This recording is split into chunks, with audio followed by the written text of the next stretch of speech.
On this project, we were awarded the opportunity to work with the Army Corps of Engineers to look at recovering a 2009 Jeep from the base of the dam on the water pool side down about 200 feet. And so the water level, the water table had to be drawn down to the level where that Jeep was exposed.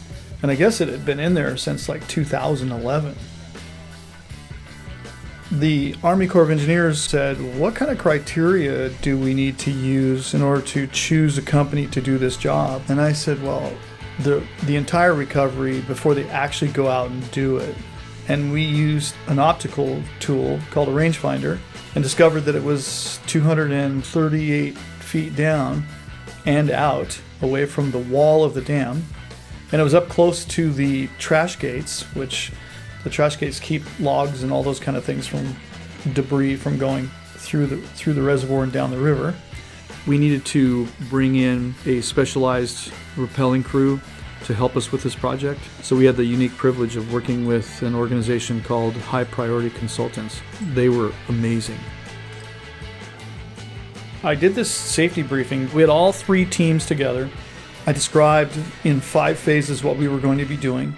I described that we needed to analyze safety, we needed to analyze any engineering concerns, any mathematical concerns, any safety concerns. Technically, we're standing on the edge of this wall, and the security barrier really is only like 4 feet tall, and then there's a railing. If anybody accidentally went over that railing, they're going to plunge 200 feet to their death. We had to teach the rappelling crew how to rig the vehicle once they got down there, and then also a second time around once we got it up close to the wall and we're going to bring it straight up. All those things needed to be covered in advance, and we needed to have backup plans.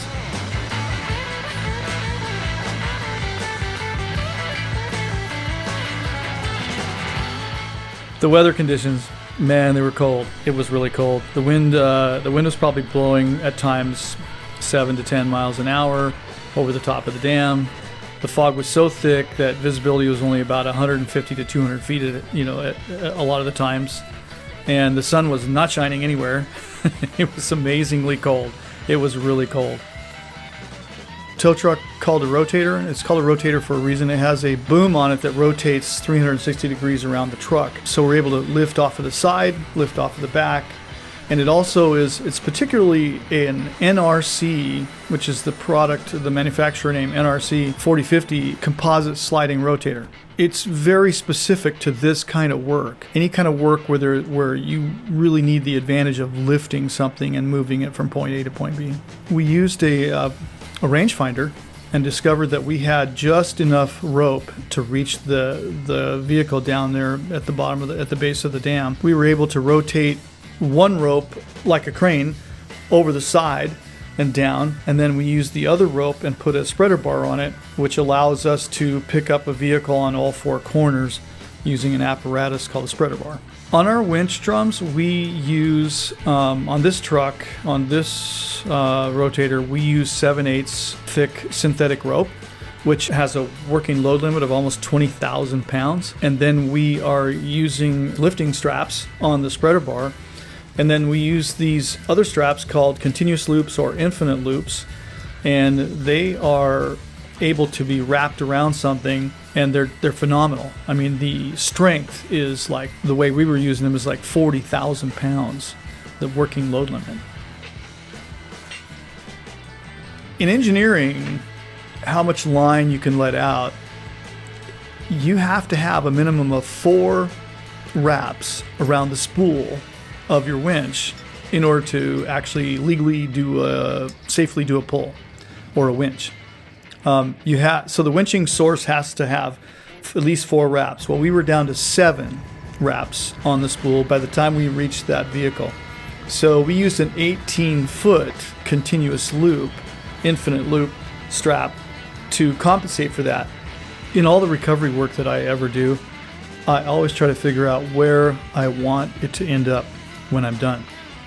And then I go work my way backwards and look at the path of travel.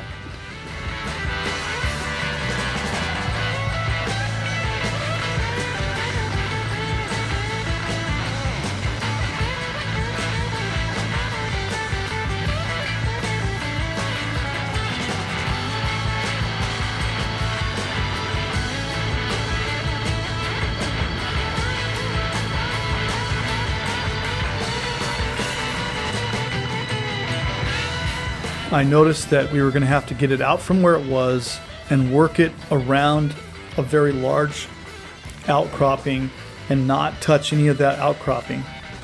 And then once getting it around that outcropping, getting it up next to the dam wall. Wanted to use the first part of the process just to see how it would act. So when we pulled it out from the mud, it turned it out, like this vehicle probably only weighs about 5,000 pounds when it's just sitting on the highway, even full of fuel or something. But when you fill it with mud and rocks and sticks, it turned out to weigh about 7,200 pounds, about 7,200 pounds. Once we got it up against the wall, I wanted to flip it up onto its wheels and then hook chains and straps through the wheels, but that didn't work out. So we ended up picking it up upside down and lifting it from there, hoisting it from there. In the beginning, we had to have the rappelling crew hook up to one of the axles and just get it out from where it was and see how it wanted to act. And then once I got it up the embankment, probably 100 or more feet, and then up near the wall, within 10 feet of the wall, then I decided we'll just hook up all 4 wheels with straps and a spreader bar and lift it straight up from there.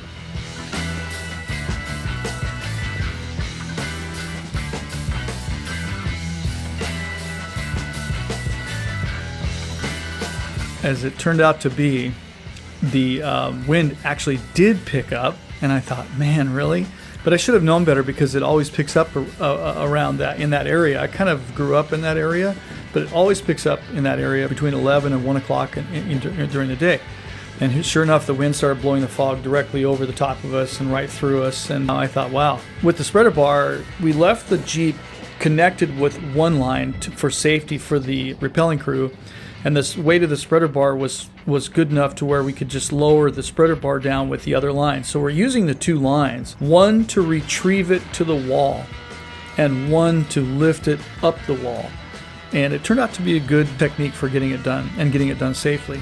I was able to hold the Jeep in place so that the people that were working down there at the bottom could feel some sense of safety and security while connecting the spreader bar straps to the Jeep. The anxiety or fear of lifting something over 200 feet in the air, like I told over the radios, I told the rappelling guys, I need you guys back 100 feet because if something did go wrong, it would plunge 200 feet at a very high rate of speed and probably bounce 20 or 30 feet in the air and not even know, like a golf ball, which way it's going to go. I couldn't rest easy until I got it up over the wall because normally we have a control rope on everything that we lift. Once we get it in the air, we couldn't actually do that. And so keeping it out away from the wall, not letting it spin too much. The wind was starting to blow it into circles a little bit, but we've got the appropriate twist hooks on there so as not to go too far. I was thinking, I can't wait to get this thing on the back of a flatbed tow truck so it's stable and not a danger to anybody else or myself.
Law enforcement, Lane County Sheriff's deputies, they came out because they needed to do a little bit of forensics work. In other words, they needed to try and find the VIN number. They needed to try and get a license plate, ID it, things like that.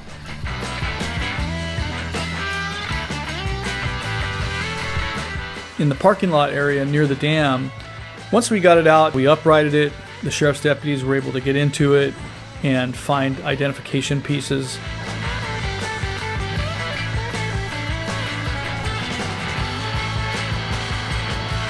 This is what I live for. I mean, I love this kind of work. I could do it every day and never get tired of it.